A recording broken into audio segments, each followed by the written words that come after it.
Kalau sepeda motor yang menggunakan kopling saat masuk gigi ya, padahal koplingnya ini sudah ditarik, tapi terasa jedel ya, tidak murni netral, padahal kopling sudah ditarik. Nah, sumber masalahnya ada di bagian mesin, Mas Bro. Nah, ini pembahasannya ini di bagian mesinnya, bukan di bagian setelan kopling. Karena keluhan setelan kopling bisa juga seperti itu kalau dia itu minta setel jaraknya dijauhkan. Sumber masalahnya ini di bagian mesin. Nah, ini salah satu contohnya, Mas Bro. Ini adalah sepeda motor e-racing. Maaf, ini sudah saya bongkar ya. Sudah saya bongkar. Ini saya tarik koplingnya. Nah, ini saya tarik koplingnya. Lihat. Coba, Nang, diputarkan. Ini saya tarik koplingnya. Dan saya masukkan gigi. Bentar, saya masukkan gigi, saya putar. Jadi yang perlu dipahami di sini, jenengan harus memahami di sini ya. Coba saya tarik ya. Putar, Nang. Lihat perlahan, terasa baling nggak di sini? Di sini yang saya tunjuk nih. Baling toh? Nah, oke. Jelas seperti terlihat baling, sudah jelas baling. Nah, sumber masalahnya itu ada dua. Kan ini sudah pernah ganti nih ya. Coba cek. Lihat, Mas Bro. Nah, ini dilihatkan nah, yang ini mereknya. CR7ECR-ZX. Artinya, ini center couplingnya udah pernah diganti. Sumber masalahnya itu ada dua. Center coupling itu cetakannya kurang presisi, bisa terjadi. Terus pair coupling itu daya tekannya, maksimal daya tekannya itu tidak merata, itu bisa jadi. Nah, ini sekarang saya mau menganalisa. Oke? Pertama, kita terawang masalah pair. Nah, jadi filosofinya begini. Kalau ditarik center couplingnya itu baling, otomatis kan dia tidak netral toh. Nah, ini sebagai contoh. Maaf ya, ini sebagai contoh. Karena ini mau saya ganti kampas kopling. Coba cek Nang. Kalau seandainya baling, otomatis keadaan dia itu ditarik netral pasti begini dia. Ada yang lengket. Nah, mudeng toh? Tapi kalau seandainya dia itu normal, dia itu seperti ini. Cara kerjanya bukan lengket seperti ini, ya. Nah, ini yang menyebabkan saat digas tarik kopling dia itu nyendak, jedek. Nah, jadi yang perlu kita analisa itu dulu bagian pairnya. Nah, bagian pair. Jenengan harap maklum ya. Saya setiap konten itu durasinya panjang terus, tapi saya berusaha semaksimal mungkin bagaimana supaya hasilnya itu simple ya. Ya maklum, namanya saya bagaimana, sementara kameramen saya itu anak saya sendiri. Nah, usianya itu masih kecil. Nah gitu. Nah, jadi mudah-mudahan kalau jenengan bisa menonton terus sampai kelar video-video saya, mudah-mudahan jenengan dikasih paham lah ya, dikasih paham. Karena ketepatan ini kampas koplingnya mau saya ganti ya,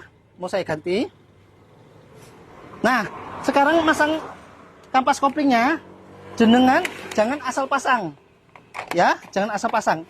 Ini saya kasih tahu, saya pisah dulu. Dia ada arah plat yang memang nggak bisa dirubah, sudah ada ketentuan di pabriknya yang sudah dia anjurkan. Oke, ini saya buka ya. Ini menggunakan kampas kopling yang original, Mas Bro. Original, oke. Mas Bro, lihat ini. Kalau yang tajam itu arahnya di luar.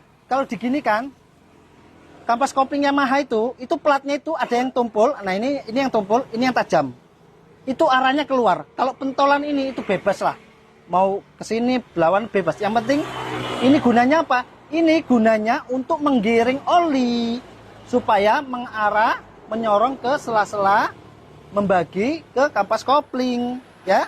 Nah, makanya ada yang di sini, ada yang di sini.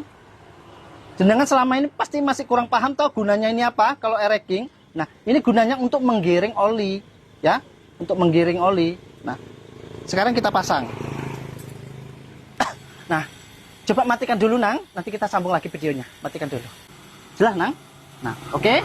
Itu ada tanda panah. Jadi kamu pasang seperti ini Mas Bro. Nah, ini Mas Bro, tadi sudah saya analisa, udah ketemu. Ternyata sumber masalahnya itu ada di per, ya. Ini ada tipek. Ini ada tipek Mas Bro. Nanti saya jelaskan. Ini fungsinya apa? Ini ada tipek. 1 titik, 2 titik, 3 titik, 4 titik. Nah, fungsinya apa? Ini saya pasang ya. Perhatikan Nang. Nah, sementara sumber masalahnya itu ternyata ada di bagian per koplingnya Mas Bro. Nah, ini tadi sudah saya bolak-balik ya. Jadi jenengan nanti kalau seandainya sumber masalahnya itu bukan di bagian center kopling, ternyata di bagian pernya, jenengan bolak-balik ya, bolak-balik sampai ketemu ya. Sampai ketemu pas dia itu senternya itu rata. Nah, jenengan kalau sudah ketemu, jenengan harus siapkan ini.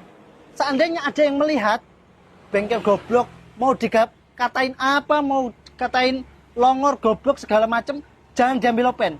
Gunakan ini, ya. Caranya apa? Caranya kita aplikasikan seperti ini. Untuk menandai, kan ini pernya masalahnya itu sudah ketemu toh, kerataannya.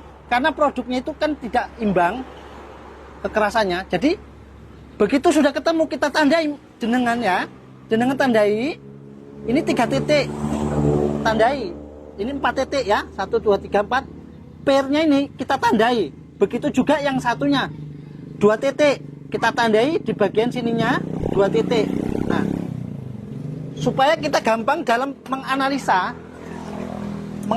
apabila kita bongkar kembali, oke, ini masalah mau kita bongkar kembali, entah kita mau perbaikan bagian center koplingnya, rantangnya, atau giginya, sementara titik tenolnya itu sudah kita tandai supaya kita masang di kemudian tidak repot. Masalahnya ini kan kita masih menganalisa pernya toh, supaya ketemu gimana keseimbangannya. Nah, coba ini kita buktikan ya. Ini kan sudah saya apa tadi cari, ternyata ketemu. Nang, di apa Nang? Tarikkan ya apanya, rodanya. Bentar ya. Nah, ini adalah anak pertama saya. Nah, ini anak pertama saya. Yang kamera ini adalah anak kedua saya. Ya. Nah, jadi kita di sini serba kerjasama, Mas Bro. Lihat ya, jenengan perhatikan benar-benar. Ini saya tarik koplingnya. Saya tarik koplingnya. Oke. Coba putar Nang. Tuh. Tuh. Oke. Kuat. Ya, lancar kan? Lancar. Nah. Oke Mas Bro. Kampas kopling yang tadinya begini, sudah kembali normal. Ya, sudah kembali normal. Dekat sini Nang. Sudah kembali normal. Namun, namanya ini center kopling. Lihat, tidak bawaan. Dia pemutarannya itu seperti baling begini. Nah, itulah konsekuensinya kalau kita mengganti barang yang bukan original. Mas Bro, coba atrek sedikit. Sini Nang, sini, bentar. Nah, doakan bengkel kami berkah, murah rezekinya. Mudah-mudahan apa yang edukasi saya sampaikan, kami sampaikan bisa bermanfaat. Doakan kami murah rezeki, sehat selalu. Wassalamualaikum warahmatullahi wabarakatuh.